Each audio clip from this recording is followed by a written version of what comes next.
My sister invited us to a high-end dinner, then told the host there was only room for her real family while my son and I stood there humiliated. I didn't scream. I just used my connections, ordered the best wine, and waited for her bill to arrive. This is where the story truly begins, and you won't want to miss what happens. Make sure you're subscribed to see it through to the end. We're always curious. Where in the world are you all watching from today? Let us know in the comments. The humidity of the late July evening clung to my skin, but I hardly felt it. I was vibrating with a mix of exhaustion and genuine, desperate hope. It had been a brutal month. Between the final deliverables for the rebranding of the Azure in Miami and single-handedly managing Liam's transition into a new summer camp, I felt like I was running on fumes.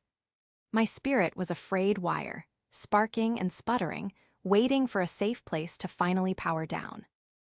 That safe place was supposed to be tonight. "Mom, is this the place with the gold spoons?" Liam asked, tugging on my hand.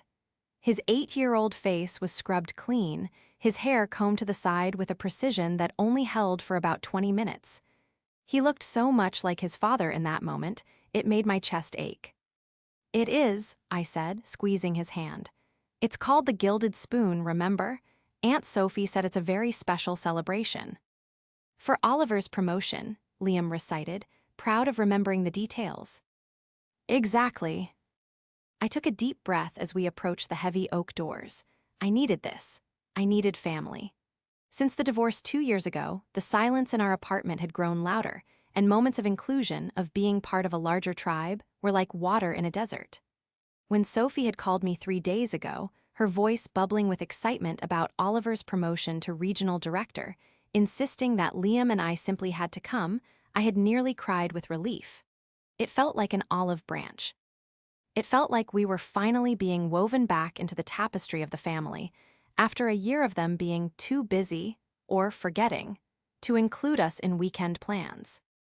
The restaurant was a cathedral of culinary pretension, and I mean that in the best way possible.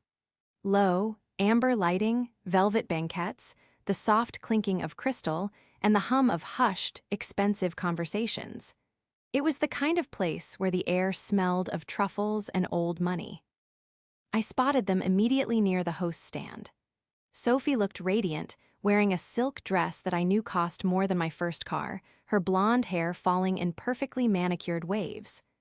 Oliver stood beside her, checking his watch, looking every bit the corporate conqueror in a sharp navy suit. Their 2 children, Noah and Emma, were already tapping away on iPads, dressed like miniature adults. "Lydia," Sophie called out as she saw us. She didn't move to hug me. She just waved a manicured hand, her smile tight. "You made it, and you brought Liam." The tone was slightly off, just a fraction, like a note played flat. "Of course I brought him," I said, reaching them. "You said it was a family celebration. Hi, Oliver, congratulations." Oliver barely looked up from his phone. "Thanks, Lydia." The host, a young man with a stiff collar and a terrifyingly blank expression, looked up from his podium. "The reservation is ready, Mr. and Mrs. Sterling. Your table for 4 is prepared in the main dining room." I paused, my brain stumbled over the number. 4. There were 6 of us. "Oh, there must be a mistake," I said quickly, stepping forward with a polite, professional smile. "It's actually 6. My sister might have miscounted."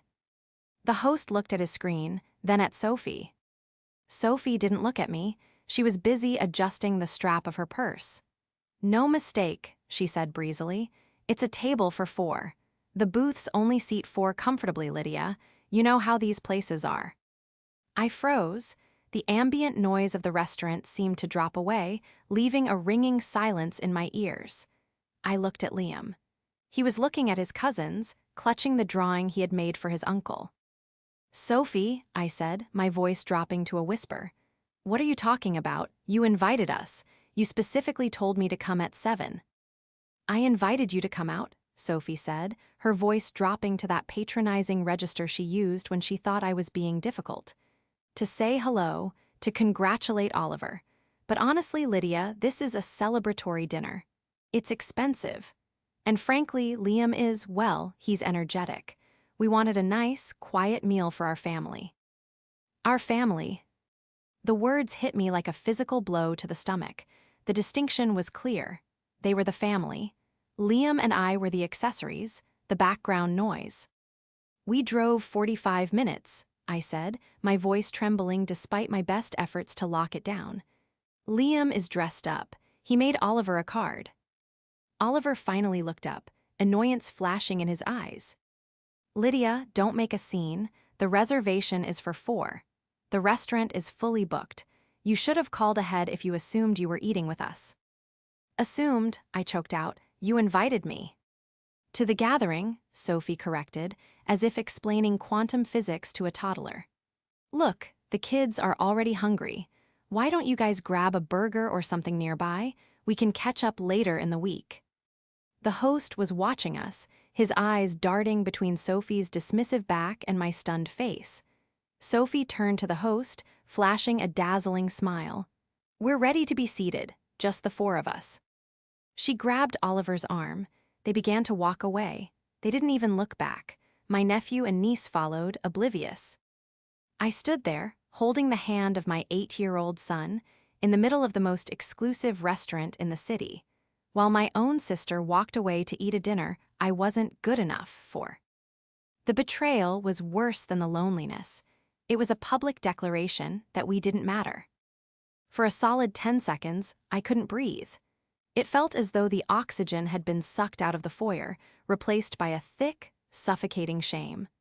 I could feel the eyes of the other patrons in the waiting area boring into my back. They had seen the exchange. They had seen the wealthy couple discard the single mother and her child like unwanted flyers. Mom, Liam's voice was small, trembling. Are we not eating? I looked down. His lower lip was quivering. He was clutching that card, a drawing of Oliver as a superhero, so tight the paper was crinkling. My heart shattered, and then, instantly, it refused itself into something harder, something colder. We are eating, I said, forcing a smile that felt like it might crack my face. We are absolutely eating. But Aunt Sophie said there's no room. Aunt Sophie, I said, my voice steadying, is wrong. I looked toward the dining room. I could see them being led to a rounded booth near the window. It was a prime spot, but not the best spot. I watched as Sophie slid into the velvet seat, laughing at something Oliver said. She looked relieved to be rid of the baggage, relieved to have her perfect, symmetrical photo op without her divorced sister and her energetic nephew cluttering the frame. My stomach churned with a mixture of nausea and fury. I wanted to grab Liam and run. I wanted to flee to the safety of my car and cry until my eyes swelled shut.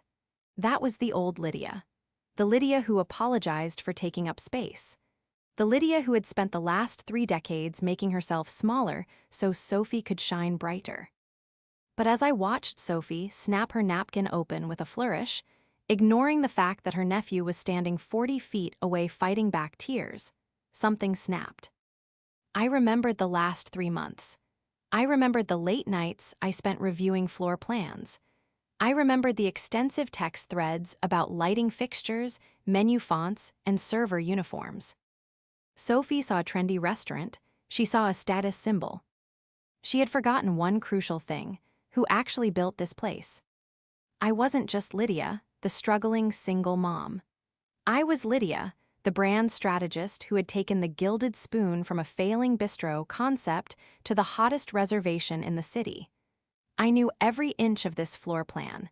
I knew the cost of every ingredient. And more importantly, I knew the owner. I turned back to the host stand. The young man was avoiding my gaze, pretending to study the seating chart. He was uncomfortable, clearly feeling bad, but bound by the hierarchy of the reservation book. "Excuse me," I said. My voice wasn't pleading anymore. It was the voice I used in boardrooms. He looked up, startled. "Ma'am, I really am sorry, but as Mrs. Sterling said, we are fully committed tonight. The wait list is 3 weeks out." "I'm not asking for a table from the list," I said calmly. "Is Jean Paul here tonight?" The host blinked. "Mr. Dubois, the general manager." "Yes, tell him Lydia is here. Tell him I'm looking at the chef's table." The host's demeanor shifted from pity to confusion. I can check if he's available, but... Just tell him, I said, leaning in slightly. Tell him Lydia says the lighting in the foyer is still set too cool. It was a code, a running joke we had during the design phase. The host hesitated, then nodded. He picked up the earpiece receiver. One moment. I squeezed Liam's hand. Buddy, do you trust me? He looked up, eyes wide. Yes. Good, because we aren't getting burgers. We're going to have the best dinner of your life. I looked back at Sophie's table. She was ordering drinks, gesturing wildly. She had no idea that the ground beneath her feet was about to shift. She thought she held all the cards because she had the husband, the money, and the reservation. But she was playing a game of checkers, and she didn't realize she was sitting across from a grandmaster. To understand why that meant at the host stand broke me, you have to understand the history of Sophie and Lydia. It wasn't just one dinner. It was a lifetime of me being the soil and Sophie being the flower. Our parents had always been enamored with Sophie. She was the beauty, the charmer, the one who demanded attention and received it as her birthright. I was the practical one, the smart one, the one who fixed things. When Sophie failed college algebra, I tutored her every night for a semester so she wouldn't lose her sorority standing. When she crashed her first car, I drove her to work for 3 months. When she started dating Oliver, I was the one who helped her curate her sophisticated persona, literally picking out the books for her shelves so she would look well-read for his academic parents. I had spent my life curating Sophie's success. And Oliver was the perfect match for her. He was a man who viewed relationships as transactions. He came from old money, not enough to be truly wealthy, but enough to be snobbish about it. He tolerated me when I was married to a corporate lawyer. We fit into his worldview then, but when my husband left and I was suddenly a single mother balancing a consulting career and a child, I became messy. I became a smudge on their pristine windshield. This dinner was supposed to be different. I had actually pulled strings for this reservation. 3 weeks ago, Sophie had called me in a panic. Lydia, you know people in the food world. I need a table at the Gilded Spoon for Oliver's promotion. It's fully booked online. I hadn't told her I worked on the project. I wanted to keep my professional life separate, mostly because Sophie had a habit of trying to exploit my connections for freebies. So, I had just said, let me see what I can do. I had called Jean Paul. I had secured the prime booth. I had even added a note to the file, VIP family, treat them well. I had set the stage for her perfect night. And her way of thanking me was to invite me there as a prop, only to discard me when I didn't fit the aesthetic of her nuclear family celebration. That was the twist of the knife. She wasn't just rejecting her sister. She was rejecting the person who had handed her this night on a silver platter. I looked at them again. Sophie was laughing, tilting her head back, sipping a cocktail that I knew cost $28. Oliver was pointing at the menu, likely explaining the wine list to her with that insufferable arrogance, despite the fact that his knowledge of wine came entirely from reading Wine Spectator headlines. He was wearing a tailored suit, a Rolex that was a little too large for his wrist, and an expression of supreme satisfaction. He looked like a man who believed the world existed to serve him. She looks happy, Liam whispered, following my gaze. She does, I said, my voice hardening. Why doesn't she want us? Because, I said, crouching down to look him in the eye, some people think that love is a pie, and if they share it, there won't be enough left for them. But they're wrong. The host returned, looking pale. Beside him was a man in an immaculate charcoal suit, moving with the grace of a dancer. Jean Paul. His eyes scanned the room and locked onto me. His face broke into a genuine, beaming smile. He bypassed the host's stand entirely, arms wide open. Lydia, he boomed, his French accent thick and warm. Mon Dieu, you are here, and you did not tell me. He embraced me, kissing both cheeks. The host looked like he was about to faint. I tried to be subtle, Jean Paul, I laughed, feeling the warmth of his welcome melt some of the ice in my chest. But complications arose. Complications? He pulled back, looking at me, then down at Liam. And who is this handsome young man? This is Liam, my date. Enchanté, Liam, Jean-Paul bowed. Jean-Paul, I said, leaning in close so Sophie wouldn't hear from across the room. I have a bit of a situation. My sister, the reservation I called in for the Sterlings, she just informed me there is no room for us at her table. Jean-Paul's eyebrows shot up.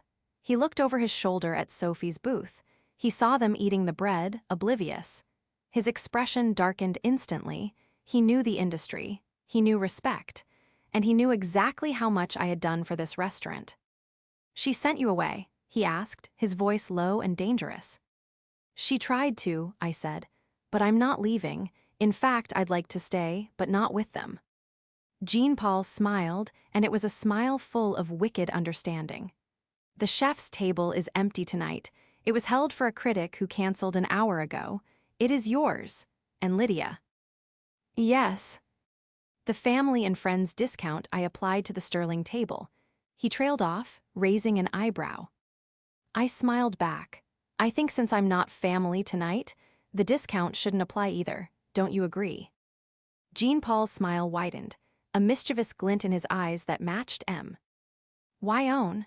Understood completely, Mademoiselle Lydia. The discount is removed. They will experience the full value of the gilded spoon tonight. He gestured for the host, snapping his fingers sharply. Escort Ms. Lydia and her son to the chef's table. Bring the sparkling cider for the gentleman, and, he looked at me, the 08 reserve for you. Perfect, I said. As we were led through the dining room, I felt a shift. We weren't just customers anymore, we were royalty. The chef's table wasn't just a table. It was an elevated semicircular booth directly facing the open kitchen, separated from the main floor by a glass partition. It offered privacy, exclusivity, and the best view in the house. From my vantage point, I could see everything. I could see the line cooks moving in their synchronized dance. I could see the expeditor wiping plates. And if I turned my head just slightly to the left, I had a perfect, unobstructed view of table 14. Sophie's table. They were already on appetizers. I watched as waiters swarmed them. Sophie was preening, clearly enjoying the attention, likely assuming it was all part of the VIP treatment she thought she deserved. She didn't realize that the swarm of waiters was actually Jean-Paul's way of ensuring their bill would rack up quickly. Every suggestion, every special of the day, was an upsell. Mom, this is like a spaceship, Liam whispered, climbing into the plush leather booth. It is, isn't it? I smiled, settling in. Now, Liam, tonight you can order whatever you want. No prices, just pick what looks good. Even the steak. Especially the steak. As Liam buried his nose in the menu, I pulled out my phone. It was time to play my hand. I opened my banking app. I had originally linked my card to their reservation file as a backup, intending to cover a portion of the meal as a surprise gift. My congratulations for Oliver. I went into the reservation system portal, access I still had on my phone from the testing phase, and unlinked my card. Delete payment method, confirmed. Next, I texted Jean-Paul, even though he was just across the room. Me, let's make sure they get the full experience. Suggest the tasting menu, the one with the truffle supplement. Jean-Paul, already done, they ordered the grand degustation. 7 courses, wine pairing for the adults. I nearly choked on my water. The grand degustation was $450 per person. The wine pairing was another $200. With the truffle supplement, they were looking at a mortgage payment. And Sophie, sweet, oblivious Sophie, probably thought I had worked out some friends and family deal where this would cost pennies. I watched as the sommelier approached their table with a bottle of champagne. Oliver nodded sagely as the label was presented. He didn't ask the price. He never did when he thought he was getting a deal. My phone buzzed. It was a text from Sophie. Sophie, so glad you guys found somewhere else to eat. It's crazy busy here. Maybe we can do brunch next Sunday? My treat. Somewhere cheaper, lol. I stared at the screen. Somewhere cheaper. The audacity was breathtaking. She was currently eating a meal I had facilitated, drinking wine I had curated, in a restaurant I had helped build, and she was pitying me. I didn't reply. I just raised my glass of the 08 Reserve towards her table. She couldn't see me through the glare of the lights on the glass partition, but I could see her perfectly. "Mom," Liam said, pointing at the menu, "what is Wagyu?" "It's a cow that lived a very happy life," I said, "and it's delicious. You're getting it." I watched the kitchen staff prep our meal. The executive chef, Marco, saw me and waved a tongue in greeting. He sent over an amuse-bouche immediately, tuna tartare on a crispy rice cake, topped with caviar. "Compliments of the chef," the server whispered. I took a bite. It tasted like victory. But I wasn't done. I needed to know the extent of it. I needed to know why tonight. Why the exclusion? I opened Instagram. Sophie had already posted a story, a picture of the champagne glasses clinking. Caption: celebrating my hubby's big promotion. So proud of our little family. Blessed power couple finding. And then I saw the comment from her friend Jessica. "Looks amazing. Is this the big news dinner?" Sophie's reply: "Yes, big announcements coming." Big announcements? Oliver's promotion was already known. What else was there? I zoomed in on the photo. On the table, next to Oliver's phone, was a glossy brochure. I couldn't read the text, but I recognized the logo. St. Jude's Academy. My heart stopped. St. Jude S was the private school Liam had been waitlisted for, the one we couldn't afford without financial aid. The one Sophie knew was my dream for Liam. I squinted. There were 2 brochures, one near Oliver, one near Sophie, and a third document under Oliver's elbow. It looked like a real estate listing. I felt a cold prickle of suspicion. Oliver's promotion came with a raise, sure. But St. Jude's tuition? A new house? Sophie had been complaining about money just last week, asking to borrow $200 for groceries. Something didn't add up. I texted my friend Sarah, who worked in HR at Oliver's company. Hey, random question. Did Oliver's promotion come with a massive signing bonus? He's spending like a king tonight. I watched Sarah's typing bubble appear almost instantly. Sarah, promotion? Lydia, Oliver didn't get promoted. He got transferred laterally. Same pay, different title. Actually, rumors are they downsized his department. My blood ran cold. If he didn't get a raise, how were they paying for this? And why lie about the promotion? Then it hit me, the brochure, the family dinner, the exclusion of me and Liam. They weren't celebrating a promotion. They were celebrating a windfall that had to come from somewhere else. I thought about our grandmother's estate. It was still in probate, managed by Oliver's firm. I sat up straighter. The puzzle pieces clicked into a horrifying picture. The realization was a physical jolt, like missing a step in the dark. Grandma's estate. It was supposed to be split 50-50 between Sophie and me. It wasn't a fortune, but it was enough to change lives, enough for tuition, for a down payment. Oliver's firm was handling the executor duties because he had insisted it would save on fees.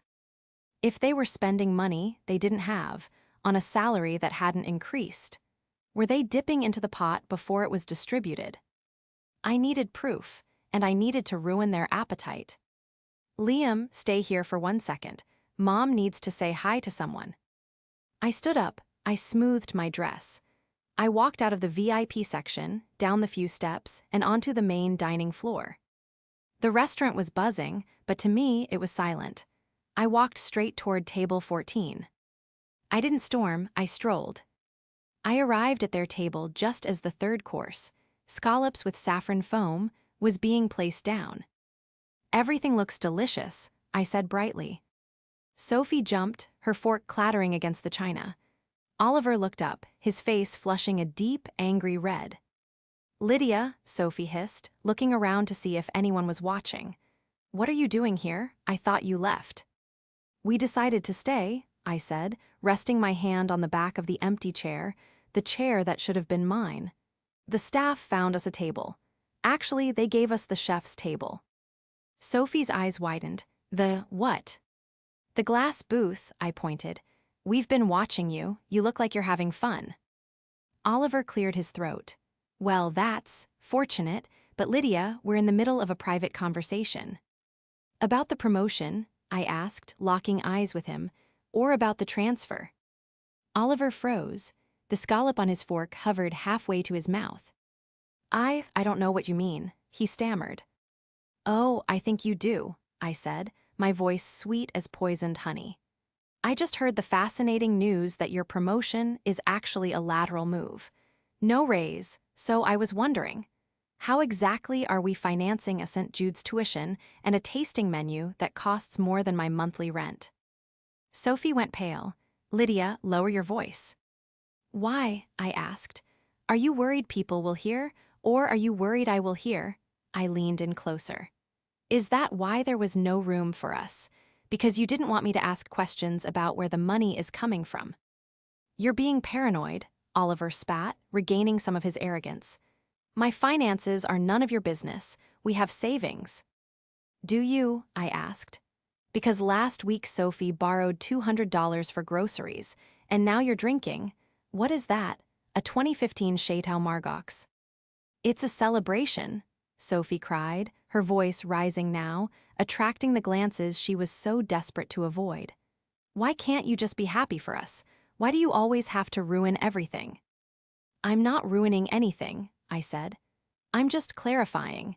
Because if you're spending my half of Grandma's inheritance before the probate clears, Oliver, that's not just rude. That's embezzlement. The word hung in the air, like a guillotine blade. Oliver's face went from red to white. You have no idea what you're talking about. I am the executor. I have discretionary power. Discretionary power for expenses, I corrected, my corporate background kicking in. Not for personal dining and private school deposits. You're jealous, Sophie spat, tears welling in her eyes, her go-to defense mechanism. You're jealous because we're successful and you're stuck. Stuck, I laughed. It was a dry, humorless sound. Sophie, look around. I gestured to the restaurant. Who do you think designed this lighting? Who chose these linens? Who trained the staff that is currently refilling your water glass?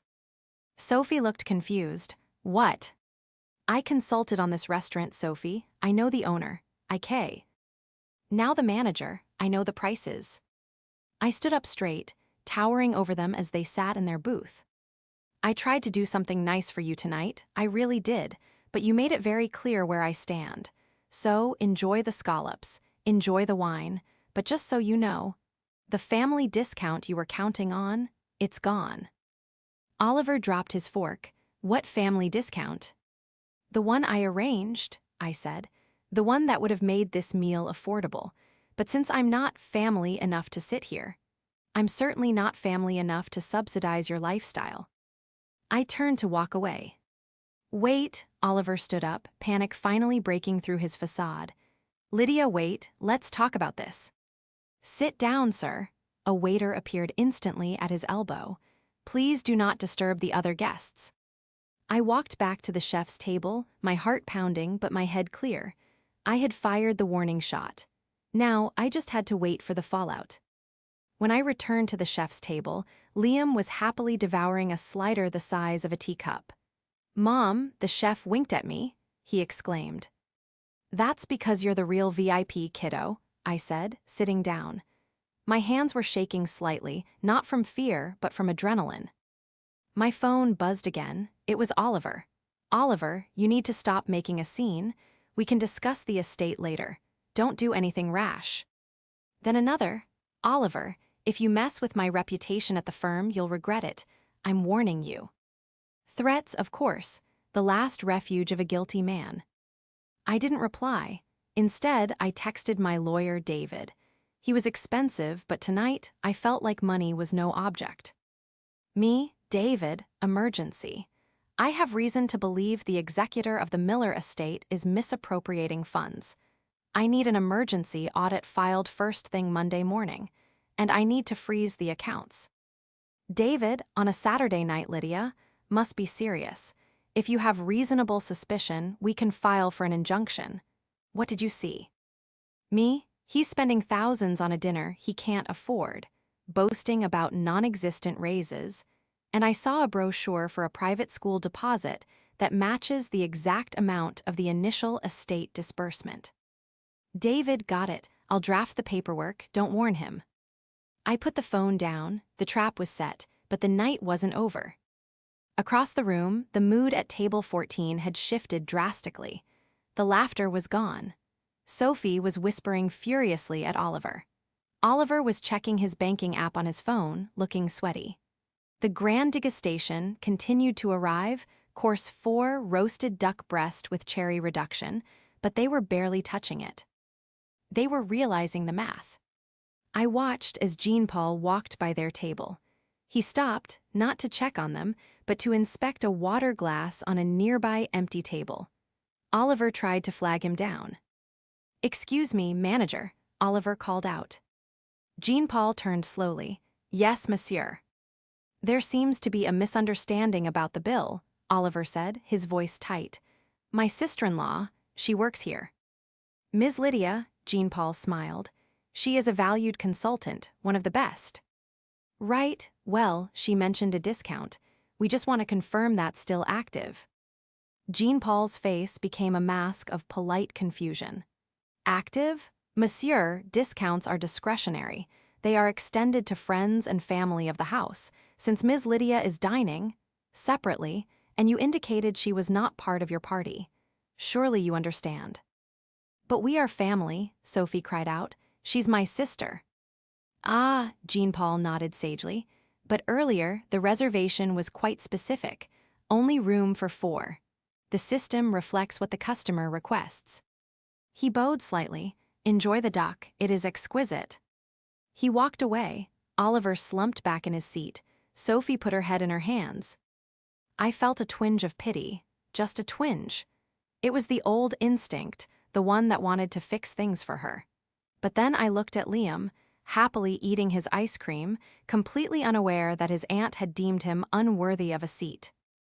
I killed the pity. The waiter brought our dessert, a chocolate soufflé for me, a giant sundae for Liam. "Mom," Liam said around a mouthful of fudge, "this is the best night ever." "It is, isn't it?" Suddenly my phone rang. It wasn't a text, it was a call from Mom. Our mother, who usually avoided conflict at all costs, was calling at 8:30 p.m. on a Saturday. Sophie must have texted her. I answered, "Hi, Mom." "Lydia, what on earth is going on?" Mom's voice was shrill. "Sophie is texting me in tears. She says you're at the restaurant harassing them. She says you're trying to get them kicked out." "I'm eating dinner, Mom," I said calmly. "Sophie invited us, remember? Then she told us there was no room, so we got our own table." "Well, she says you're threatening Oliver. Something about the estate? Lydia, you know Oliver is handling that. Why do you have to be so difficult? They're just trying to have a nick." "Night." "They're spending Grandma's money, Mom," I said bluntly. Silence on the other end. "What?" "Oliver didn't get a raise," I said, laying it out. "He got a lateral transfer, but they're spending thousands of dollars tonight. They're putting a deposit on St. Jude S. Where do you think that money is coming from?" That's a serious accusation, Lydia." "I know. That's why I'm having my lawyer freeze the accounts on Monday." "Lydia, don't you dare," Mom panicked. "You'll tear this family apart." "They tore it apart when they left Liam standing in the foyer," I said, my voice shaking with sudden emotion. "They tore it apart when they decided I was only useful when I was giving them things. I'm done, Mom. I'm done being the doormat." I hung up, my hand was trembling. I looked up. Oliver was standing up again. He had downed 3 glasses of wine in the last hour. He was swaying slightly. He was angry, and he was coming over. He bypassed the staff-only rope and marched up the steps to the chef's table. "You," he pointed a finger at me, his face was twisted. "You ungrateful little." "Sir," a sous chef stepped forward, brandishing a ladle like a weapon. "Back away." "I'm talking to my sister-in-law," Oliver shouted. The entire restaurant went silent. "Oliver, sit down," I said, not moving from my seat. "You're making a scene." "You called your mother," he slurred slightly. You trying to poison everyone against me after everything I've done.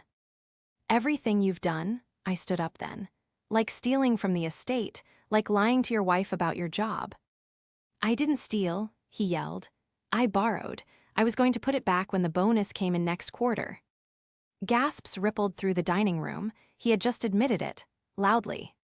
Sophie had followed him up the stairs. She froze. Oliver, what did you say? Oliver looked at her, realizing his mistake. Sophie, it's complicated. You borrowed, Sophie's voice was a whisper, from the estate. We needed the tuition, Oliver pleaded. For the image, you wanted the school, Sophie, you wanted the life. I didn't want you to steal from my grandmother, she screamed. It was chaos, beautiful, vindicating chaos. Jean Paul appeared at the bottom of the stairs, 2 large security guards behind him. Mr. Sterling, Jean Paul said, his voice ice cold. You are disturbing my guests, and you have admitted to a crime in front of 50 witnesses. I think it is time for the check. The silence that followed Jean Paul's declaration was heavy, suffocating, and absolute. The ambient noise of the restaurant, the clinking silverware, the low hum of conversation, had evaporated. Every eye in the establishment was fixed on the drama unfolding on the steps of the chef's table. Oliver stood there, his chest heaving, his face a mottled canvas of red rage and pale fear. He looked small.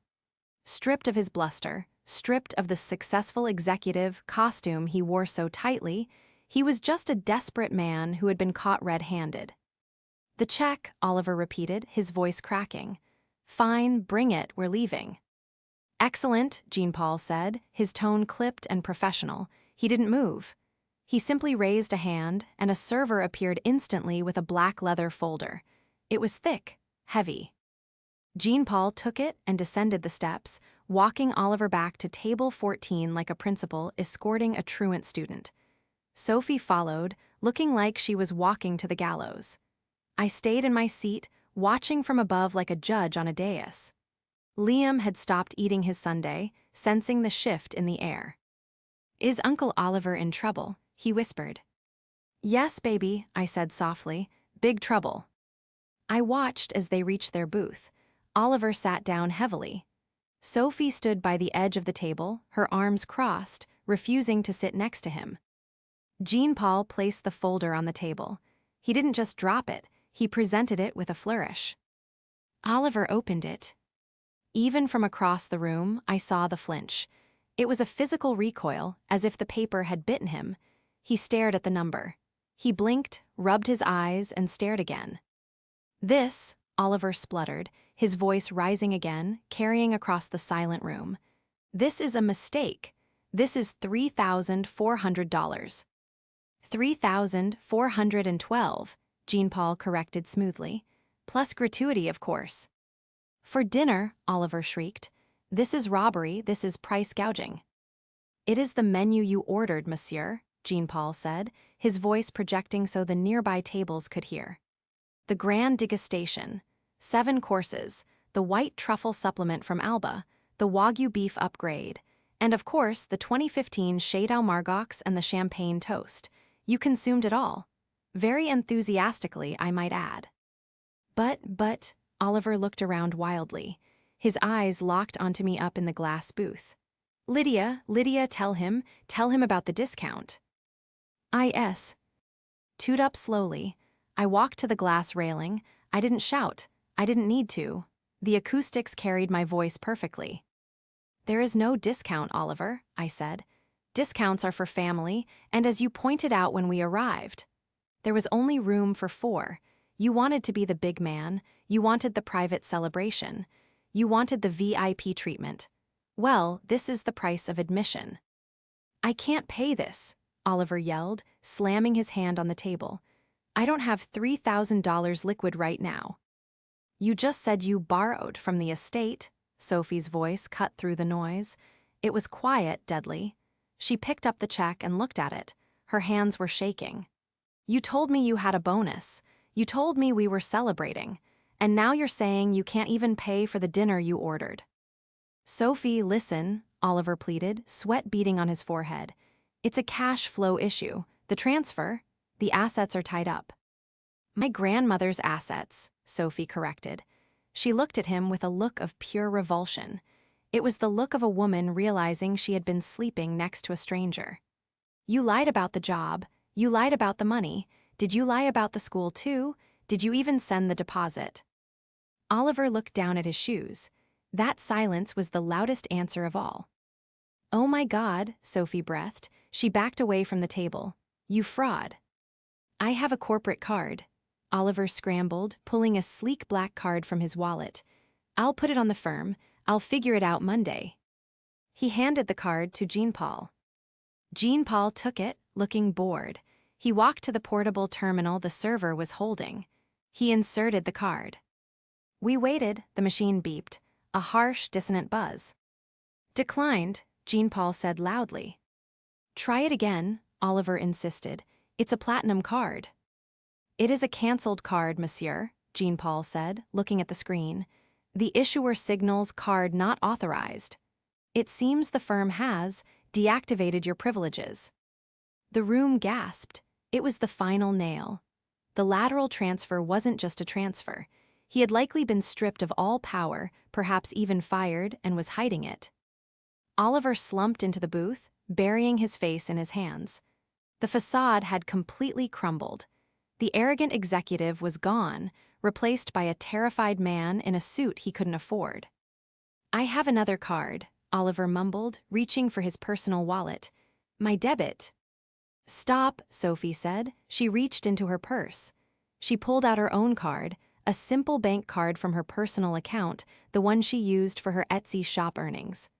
I'll pay for my half, and the kids. Madame, Jean-Paul said gently, the bill is one check. Sophie looked at the bill again. She looked at Oliver, who was sobbing quietly now. She looked up at me. There were tears streaming down her face. Her makeup was ruined. The perfect image was shattered. Lydia, she whispered. She mouthed the word help. I looked at her. I saw my sister. Not the snob, not the bully, but the little girl who used to crawl into my bed during thunderstorms. I saw a woman who had been deceived, manipulated, and humiliated far worse than I had been. But I also saw Liam. I saw the way she had looked through him in the foyer. I saw the years of her taking my help and spitting in my face. I can't help you, Sophie, I said, my voice steady but sad. I really can't. You chose him, you chose the table, you chose the life. I turned to Jean-Paul. If they cannot pay, Jean-Paul, you know the protocol. Indeed, Jean-Paul said. Police, theft of services. No, Sophie screamed. No police, I'll call Dad, I'll call Dad. She fumbled for her phone, her fingers trembling so hard she dropped it once. She dialed. She put it on speaker, her desperation making her forget privacy. Dad, she sobbed when he answered. Dad, I need you. I'm at the Gilded Spoon. Oliver lied about everything. We can't pay the bill. They're going to call the police. I could hear my father's confused, booming voice on the other end. What? Where is Lydia? Isn't she there? She is, Sophie cried, looking up at me. She's here. She's watching. Put her on, Dad demanded. Sophie held the phone up toward me. Lydia, Dad's voice echoed. Fix this. Pay the bill and we'll settle up later. I looked at the phone. For 30 years, that had been the dynamic. Lydia, fix it. Lydia, clean up the mess. No, Dad, I said. Not this time. Lydia. I'm taking Liam for ice cream, I said. Sophie can wait for you to drive down. It's 45 minutes. Jean-Paul will wait. I signaled to the waiter. Wrap up the rest of the steak for the dog, please, and we're ready for our check. Jean-Paul waved his hand. Your check is taken care of, Lydia, on the house. Thank you, Jean-Paul, I said. I took Liam's hand. We walked down the stairs. We had to walk right past table 14 to leave. I didn't stop, I didn't. Look at Oliver, who was a broken heap in the corner. I looked briefly at Sophie. She was sobbing into the phone, explaining to our father why she needed $3,000. Goodbye, Sophie, I said softly. She didn't answer, she just wept. We walked out the heavy oak doors into the warm night air. The humidity had broken. A cool breeze was blowing. "Did we win, Mom?" Liam asked, looking up at me. I squeezed his hand, feeling lighter than I had in years. "Yeah, buddy, we won." The fallout was swift, brutal, and thoroughly documented. By Monday morning, my lawyer, David, had the injunction filed. By Tuesday, the audit of Grandma's estate was underway. It didn't take a forensic accountant to find the holes. Oliver had been sloppy. He had borrowed nearly $40,000 over 6 months, tuition deposits, lease payments on a luxury SUV, and credit card bills. He claimed he intended to pay it back. The judge didn't care about intentions. He was removed as executor immediately and ordered to repay every cent within 30 days or face criminal charges for embezzlement. His firm was less forgiving. It turned out the lateral transfer was actually a probation period due to performance issues. When the news of the theft of services police report, which Jean Paul had filed as a formality until my father arrived to pay the bill, reached his HR department, they fired him for conduct unbecoming.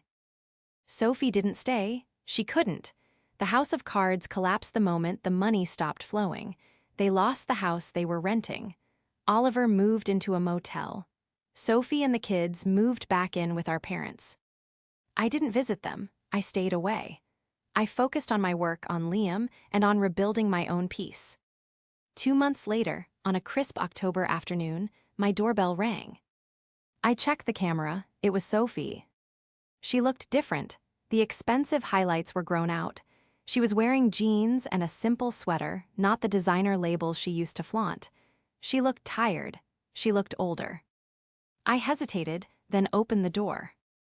"Hi," she said, standing on the mat. She didn't try to come in. "Hi," I said, leaning against the doorframe. "I brought Liam's jacket," she said, holding up a windbreaker Liam had left at Grandma's house months ago. "Mom found it." "Thanks," I took it. She lingered. She looked past me into the apartment. It was cozy, warm, smelling of cinnamon candles. "It looks nice in there." "It is," I said. "Lydia," she started, then stopped. She took a deep breath. "I'm sorry." I waited. "I'm sorry for the dinner," she said. "I'm sorry for the years before the dinner. I was so desperate to be what Oliver wanted me to be. I wanted to be the rich sister, the successful one, and I treated you like dirt to make myself feel taller." Tears welled in her eyes, but these weren't the manipulative tears of the restaurant. These were real. "He's gone," she said. "I filed for divorce. Dad is helping me with the lawyers. I'm getting a job, receptionist at a dental office. It's not much, but..." "It's honest," I said. "Yeah," she laughed, a watery, sad sound. "It's honest." She looked at me, really looked at me. "You were right, Lydia, about everything. You were the strong one. You were always the strong one. I was just empty." I looked at her. I didn't feel the urge to fix her. I didn't feel the urge to save her. But I did feel the anger finally, truly, evaporate. "I appreciate you saying that, Sophie," I said. "Can I?" She hesitated. "Can I maybe see Liam sometime? I know I don't deserve it, but Noah and Emma miss him." I thought about it. I thought about the toxicity. But I also thought about Liam, who had asked about his cousins just yesterday. "Not yet," I said firmly. "You have work to do, Sophie. You need to figure out who you are without the money and the husband. When you're solid, really solid, then we can talk about a playdate." She nodded, accepting the boundary. "Okay, that's fair." She turned to leave. "Sophie," I called out. She turned back. "The dental office," I said. "They have terrible branding. Their logo looks like a tooth with a cavity." She blinked, then a small, genuine smile touched her lips. "It really does." "Tell them to call me," I said. "I'll give them the family discount." She laughed then, a real laugh. "Thanks, Lydia." I closed the door. I walked back into the living room where Liam was building a Lego castle on the rug. He looked up, his face lighting up. "Who was that?" "Just Aunt Sophie," I said, sitting down beside him. "Is she coming in?" "No," I said, picking up a blue brick and placing it on the highest tower. Not today. Today, it's just us. Just us, Liam repeated happily. The best team. The best team, I agreed. I looked around my apartment. It wasn't a mansion. It wasn't a VIP booth. But it was mine. It was paid for. And it was filled with real, unbought love. There was plenty of room, Ray, but only for the people who mattered.